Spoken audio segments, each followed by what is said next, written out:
Make sure that you are also taking care of your emotional needs. If you ever deal with emotional stress or you feel overwhelmed, reach out for help. No woman should deal with the stresses that comes with the postpartum period alone. Fathers, if you are watching this video, make sure you are hands-on. Make sure you are helping with making a baby's bottle, warming up the food, making sure that mom is eating the right amount of nutrition, making sure that you are interacting with her, connecting with her, helping her in whatever way possible. It is very important, partners, for you to be very supportive during this period, because the postpartum period brings many changes with it, and it's even more so if a woman delivers via cesarean section.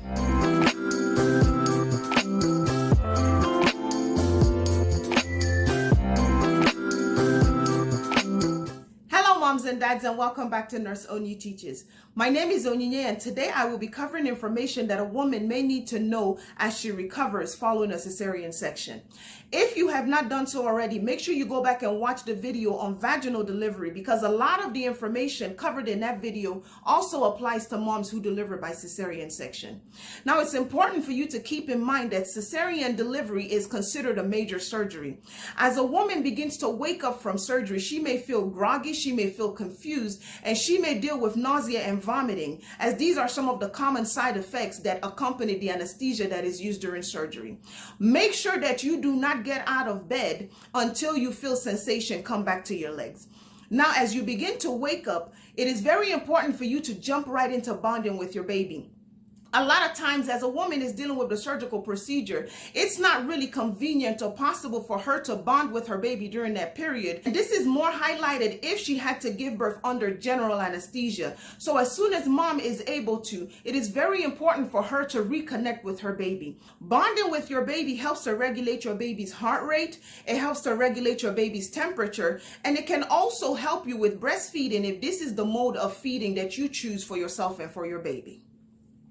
Now, as previously mentioned, don't get up until you feel sensation come back into your legs. But as soon as you begin to wake up from surgery and the sensation comes back to your leg, it is very important for you to get up and walk. Walking helps you deal with so many of the potential side effects that accompany the postpartum period, such as constipation. It can help you with returning the sound in your bowels so that you can eat something. It can also help to decrease the chances of blood clots forming in your legs or in your hands. And blood clots are a very dangerous thing. We do not want moms dealing with that, because it increases the chances of breathing difficulties and other negative outcomes in the postpartum period. If you cannot get up and walk soon after giving birth by cesarean section, make sure that you turn from the left to the right while you are laying in bed, just to encourage your blood to circulate and keep moving so that it's not sitting down pooling in one area. Now, as you begin to wake up and get yourself back together, it's very important for you to do some deep breathing and coughing exercises. This deep breathing and coughing will help your lungs to clear out any fluids or any blood that kind of sat around in your lungs during the surgical procedure, and helps to decrease the likelihood of you forming a blood clot. I will insert a video here of how to properly splint your incision site while you perform your coughing exercises, so that you decrease any abdominal discomfort and decrease the chances of your wound coming open while you are coughing. It is very important for you to learn how to properly take care of your cesarean wound.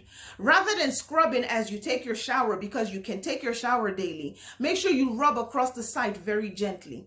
Once you are done cleaning off any old blood or old skin that may be hanging onto your wound, make sure you pat the skin dry, and then you can apply any antibiotic ointment or cream that your doctor has provided before you cover your incision site with a new dressing. It is very important for a woman to keep track with how her cesarean wound is healing. If you don't look at it, you will not know whether it's improving from day to day. Keep in mind that as your wound heals, the skin will close first. But just because the skin heals on the outside does not mean that healing is completed on the inside.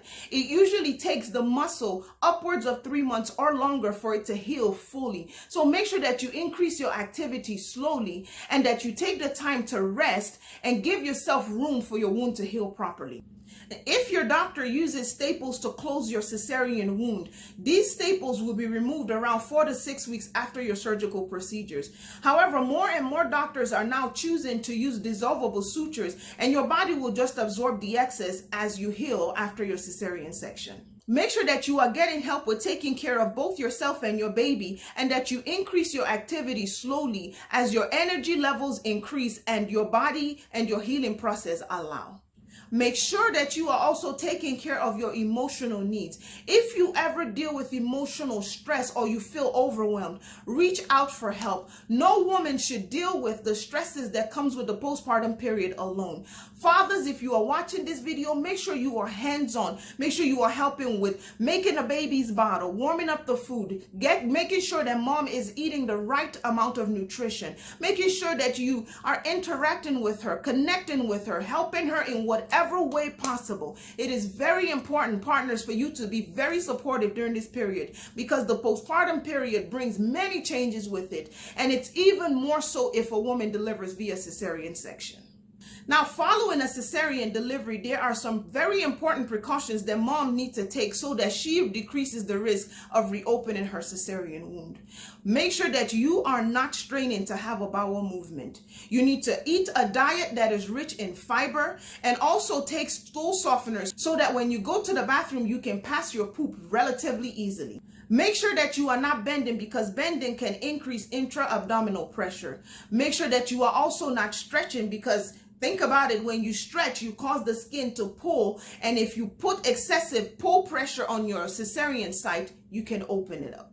Make sure also that you do not drive. Do not pick up anything heavier than your baby until your cesarean wound has healed sufficiently. And this, like I previously said, can take up to 3 months. So take these precautions very seriously as you recover in the postpartum period. Make sure that you familiarize yourself with the healing process of your cesarean wound. As your wound heals, it will change color from red to pinkish brown to then the regular color of your skin. The pain should also begin to gradually subside as your wound heals. Make sure that you familiarize yourself with the signs and symptoms of infection, and I'm going to list those here. If you deal with any of these signs, make sure you report it to your doctor immediately. If your surgical wound reopens, make sure you get to your doctor or a hospital as quickly as possible. If you deal with any issues urinating, or your urination burns or it stings, or you feel hot in that general area, or you begin to see bright red blood pour back out of a site that has started to heal, make sure you are seen as quickly as possible. These are not favorable signs. Make sure that you also eat a diet that is rich in protein and iron, because this will help your body supply the necessary nutrients that will facilitate or encourage the healing process. Now, if you have learned anything from the content of this video, make sure you subscribe and turn on your notification bell so that you are made aware of every time I upload a video. Make sure you share this with your friends or family so that they can also learn how to take care of themselves following a cesarean section. Come along with me as we build this community of learners, and I wish you success, rapid healing, and an enjoyable postpartum period. Until the next time, be blessed.